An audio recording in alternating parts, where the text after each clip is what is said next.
I love that. Perpetual orgasm. Perpetual orgasm, yes please. Yes, I love that. Oh, and he says it so kindly. Most people have not even known anything more than that. Love it, tell us how.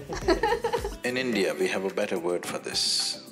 I think our cells look for that, honestly. He's not looking for anything else. Be a little sad, like, I work with couples so often around the issue of sex. Orgasms being bad. No, none of that is… Or sex, like none of these things. Right. I practice very traditional tantra. I love that so much. I'm definitely a seeker at this point still. I am still doing my practice consistently. I would not say that I have experienced that ultimate bliss of connection, but one day, hopefully. We'll see. Mystical side rather than my therapy hat. Like, there are many different hats to me. Ready for the video? Yes, let's do this. Perfect.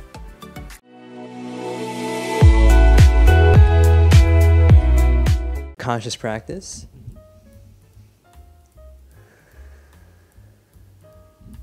What's conscious? This is Vish and Jamie Lynn. And today we'll be responding to Sadhguru's video on how to experience the ultimate ecstasy. My name is Vish. I'm an aspiring yogi, love all things meditation, yoga, and wisdom based. Super grateful to have Jamie Lynn on the show. Want to introduce yourself? Yeah, so I am a therapist actually in the Austin area, and I work primarily with couples who want to have a better sexual relationship and a better love life. Well, thank you so much for being here. I'm definitely curious how that background, as well as this question about the ultimate ecstasy, will connect and relate. Real quickly, what do you think the ultimate ecstasy is? Ooh, that's such a good question. So many people think orgasm, like that's where your mind goes, is orgasm, ultimate ecstasy. But really there's just this like aliveness that you can tap into in any moment, whether you're eating food with your partner, looking at your child, whatever it could be. And that could be an ecstatic moment. I could already tell she has some spiritual background here, and it's not just purely regular therapy. We'd love to hear what you all think about what the ultimate ecstasy is. I'm not sure yet. We'll find out in the video, but let us know what you think it is before you watch the video in the comments down below. And with that, let's get started. For most people, the word orgasm always means sexuality. It gives you a certain sense of peak, but it doesn't take you to an absolute peak. But once one knows how to be orgasmic without the need of the physicality, then it's a perpetual orgasm. Perpetual orgasm, yes please. Generally, for most people, or at least in language, if not in experience, for most people the word orgasm always means sexuality, but that's not the fact. Essentially, an orgasm means an internalized ecstatic state. It is being used generally in language with relation to sexuality because, unfortunately, for most people, they have known no other experience bigger than the physical intensity of sexuality, probably. Yes, I love that. Oh, and he says it so kindly. Most people have not even known anything more than that. So they have started using the word orgasm for sexuality. The word orgasm means much more than that your whole organism has reached a certain peak. Sexuality doesn't do that. It gives you a certain sense of peak, but it doesn't take you to an absolute peak where every cell in your body will burst. So, it is… sexuality or sex is an inadequate activity to be described as an orgasm. It's inadequate. It is just that when physically one reaches a certain state of ecstasy, there is a limitation. But once one knows how to be orgasmic without the need of the physicality, then it's a perpetual orgasm. Love it, tell us how. In India, we have a better word for this. We call this Ananda. Ananda is orgasmic. We described God as an orgasm. We said God is Ananda, Brahmananda. Yeah. So when we say Brahmananda, what we are saying is, what you refer to as God is an ultimate orgasm. If you are sincere enough to look at life without the conditionings of the wasted religious processes, essentially the only thing that a human being is looking for is ultimate state of pleasantness. True, yes, all of us. He calls it kingdom of God, he calls it heaven, he calls it whatever. Essentially, he is looking for an ultimate orgasm. I think our cells look for that, honestly. He's not looking for anything else. So God has been described as Ananda, or God has been described as orgasm. Orgasm is not a sufficient word. Ananda is saying that thing in a much bigger way than the word orgasm says it. So in the East we called God as Ananda. Ultimate orgasm is God. If you want to settle for limited things, you can try sexuality, alcohol, drug. It will only enslave you, it doesn't liberate you.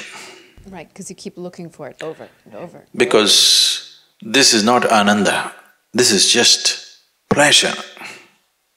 Pleasure is always entangling.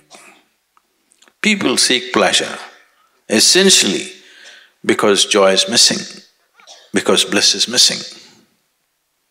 If you are blissful, you would definitely not seek pleasure, isn't it so? If you're right now really blissful, would you seek pleasure? Pleasure is just a shadow of blissfulness. It is never the real thing. It just gives you a shadow. But when you have not known the real thing, even a shadow will do. I'm not against it. I love that he said that, But I'm not against it either. If you do not realize the limitation of pleasure, you will get entangled in it. The more and more you seek pleasure, the more and more you get entangled to the objects of pleasure. But the more and more blissful you become, the more and more you become free from everything. When you're truly blissful, nothing is needed. No food is needed, no sleep is needed, even life is not needed. Actually, when you're truly blissful, you're willing to die. Please see this. Only that one who is constantly willing to die every moment of his life, only that one will know life. Because if you do not know how to fall into the abyss of life, you will never know the peak of life. Life is one inside the other, that's the problem. But people think one is against the other because they're using their logical mind to decipher life. Life and death are one inside the other. Are they one after another? They are not one after another, they are one inside the other, please see. And only if you willing to fall into that abyss of death, you will know the peak of life. Generally, in English language, if you're in a hopeless condition, we say, it is said in English, you're falling into a bottomless pit. Please understand this. Look at the superficial nature of people's understanding. If a pit is bottomless, there's really no danger, isn't it? So good, yes. It is the most wonderful thing. If something is bottomless and you fall into it, it is an eternal free fall. Only because there is a bottom, there is a problem.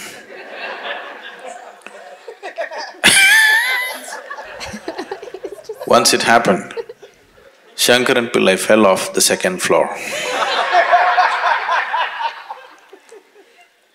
And he was hurt. People gathered around him and asked, "Did the fall hurt you?" He said, "You idiots, it's not the fall, it's the stopping."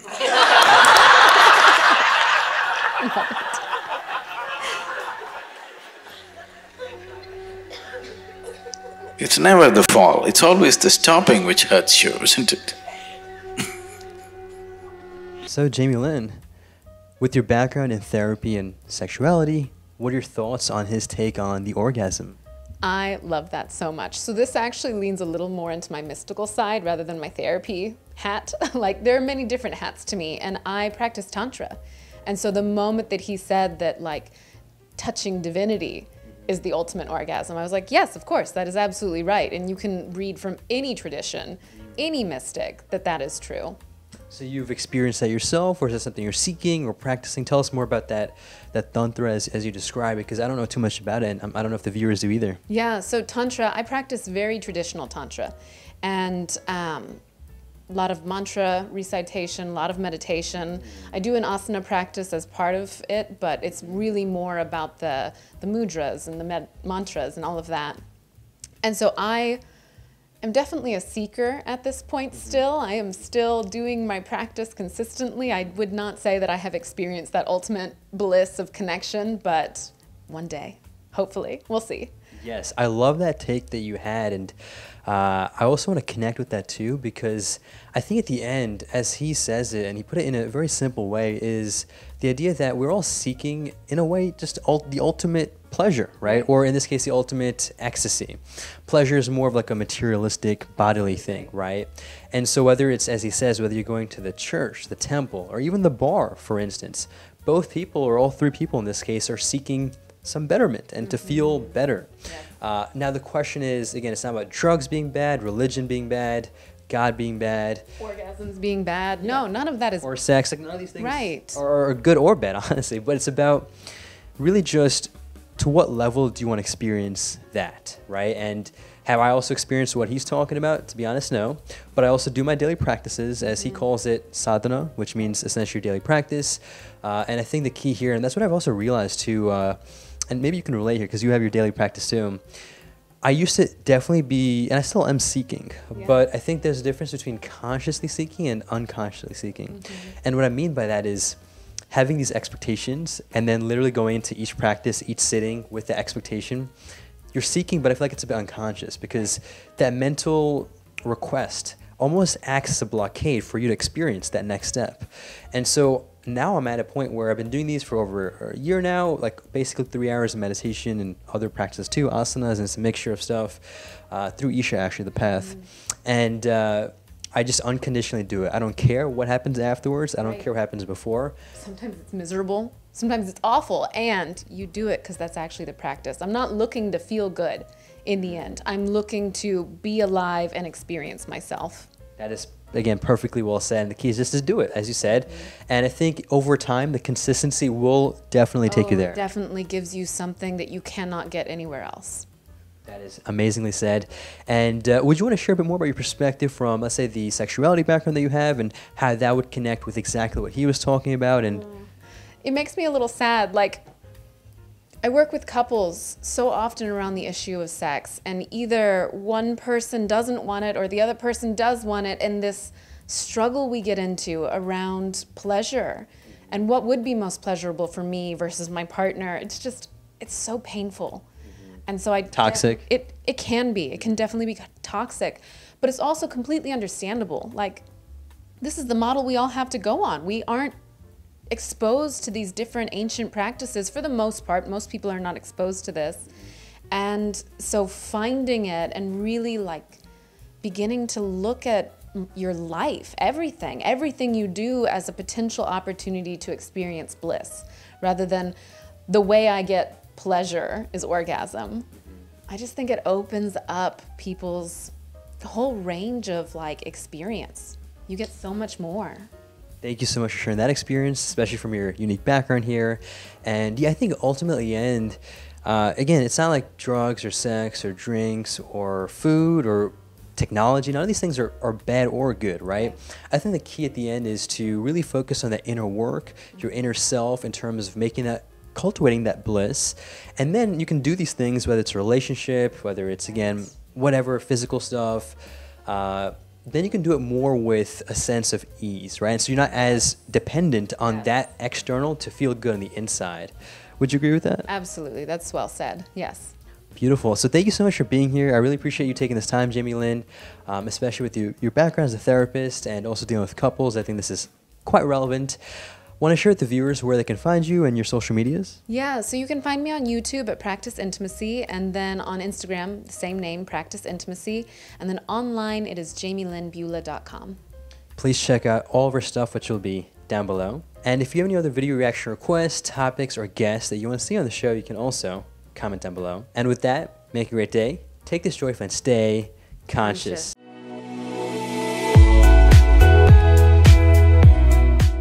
Awesome job. You did great. Thank you. Perfect.